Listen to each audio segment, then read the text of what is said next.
Please subscribe Khabar Plus 18 for the latest news and update and press the बिल्कुल थी। राजस्थान में 200 विधानसभाएं हैं, उसमें से 75 विधानसभाएं एमबीसी समाज काबिज करता है, अर्थात 31,000 से ज़्यादा वोट 75 विधानसभाओं में, 31,000 से लेकर के 78,000 वोट एमबीसी समाज के हैं। 75 विधानसभाएं हैं, मतलब 37% विधायक जो राजस्थान की विधानसभा में बैठते हैं एमबीसी समाज के आशीर्वाद से बैठते हैं। अगर एमबीसी समाज ने उनको आशीर्वाद नहीं दिया तो वो नहीं बैठ पाएंगे। ये तो बिल्कुल कटु सत्य है। जब आपके पास when you are contributing 37% of the elected professionals and the विधायक्स and you have absolutely no say in the constitutional structure, in the legislative structure, then what are we talking about? आपको पता है 75 साल से एमबीसी समाज का एक तबका है जिसको गडरिया कहते हैं। गडरिया समाज का एक भी विधायक नहीं है राजस्थान में 75 साल से, और सहाड़ा में इनकी जनसंख्या 52,000 है। हम कौन सी दीवार पे सर मारें, कहाँ जाके पढ़ें? देखिए, कर्नल साहब भी कहते थे और हम भी कहते हैं कि राजनीति हर ताले की चाबी होती है।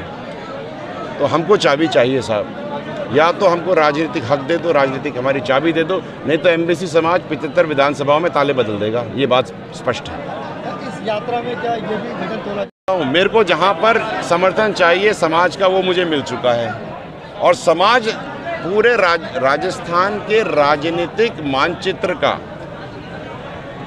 जो फिर से मानचित्र वापस से गढ़ा जाएगा, ये एमबीसी समाज 75 विधानसभा में गांठेगा। आपको मैं बताऊं बहुत interestingly for you to know, 12 विधानसभाएं ऐसी हैं जो रेवारी, रायका और देवासी समाज की है बाहुल।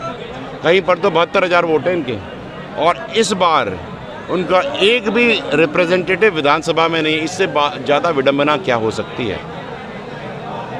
Understand the situation where you have the population, they are not being represented, and the people who are representing are not the population. जिसने कभी भेड़ नहीं चराई वो क्या जानेगा बकरी की और भेड़ के मेंगने में फ़र्क? उसको क्या पता है कि हम लोग रोटी भी खिलाते हैं गांव वाले किसान को। किसान जब ये गडरिये अपनी भेड़ों को, अपनी बकरियों को हमारे खेतों में रखते हैं, जिसने कभी पाली ही नहीं भाई साहब, उसको पता क्या चलेगा? वो कहावत है ना कि जिसके पैर न फटी बिवाई वो क्या जाने पीर पर आई। हम तो वो चाहते हैं कि जिस व्यक्ति की बिवाई फटी हो वो व्यक्ति विधानसभा में बैठे, कम से कम मल्लम तो लगा दे, बात तो ढंग से कर ले। Thank you so much. आप पूरे राज्य में घूम रहे हैं, लोग श्रद्धा से वहाँ आ रहे हैं, किस तरह की पूरी यात्रा है, किस तरह की सोच है? जितना प्यार 17 तारीख से लेकर के आज 27 तारीख 10 दिन हो गए साहब, इतना प्यार, इतना दुलार मिला। और आप आज देख ही रहे हैं जितना प्यार टोंक की जनता ने कर्नल साहब को दिया है, और सर्व समाज के लोग जहाँ भी मैं गया, साउथ साइडी मिले मुझे, सैनी समाज के लोग मिले मुझे, माइनॉरिटी के मुस्लिम समाज के मिले मुझे, दलित लोग मिले मुझे, मेड़ा समाज मिले।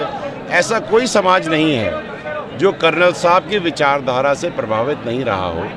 ऐसा कोई घर नहीं है जिसके अंदर कर्नल साहब की विचारधारा प्रभाव न डालती हो, चाहे वो भारत हो, चाहे भारत के बाहर हो, चाहे टोंक हो, चाहे खटूमर हो, चाहे पटना हो। अच्छी शिक्षा, अच्छा स्वास्थ्य, पढ़ी लिखी माँ और कर्जमुक्त समाज, ये तो सब जगह बराबर। तो जितना प्यार मिला साहब, हम तो कायल हैं, टोंक के कायल हैं साहब। कर्नल साहब ने अपनी सामाजिक विरासत आपको टोंक के अंदर ही सौंपी थी। हाँ, मुझे याद है। तो लगता है कि सामाजिक विरासत आपने संभाल ली है पूरी समाज की? साहब, कभी भी कोई भी व्यक्ति पूर्णतः कोई कार्य पूरा नहीं कर सकता। कोशिश जारी है। समाज की कसौटी पर खरा उतरना कोई बच्चों का खेल नहीं है। इसको बहुत निस्वार्थ भाव से करना पड़ता है।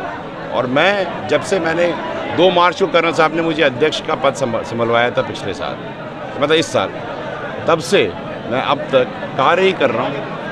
और इतना मैं जानता हूँ कि सब इस यात्रा में का ये वजन भी तोला जा रहा है कि हम कितने सशक्त हैं। हो, बहुत ज़्यादा सशक्त हैं। आप ये देखिए, हर एक जगह से जहाँ पर हम आए, समाज से भी तो आए, पॉलिटिकल स्ट्रक्चर के लोग भी आए, अच्छा, किसी पार्टी का पता नहीं है, हर पार्टी के लोग आ रहे हैं, हर समाज के लोग आ रहे हैं। और जब 20-21 लाख लोग पुष्कर में पहुंचेंगे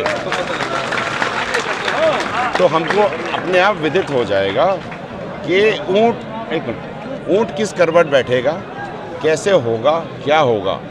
ज़्यादा दिन नहीं, आज 27 तारीख हो ही गई है, 12 तारीख सामने आ गई है। इम्पॉर्टेंट बात यह है कि ये कर्नल साहब के अस्थि कलश का विसर्जन है और 12 तारीख जो 12 सितंबर जो है वो कर्नल साहब का जन्मदिन भी है।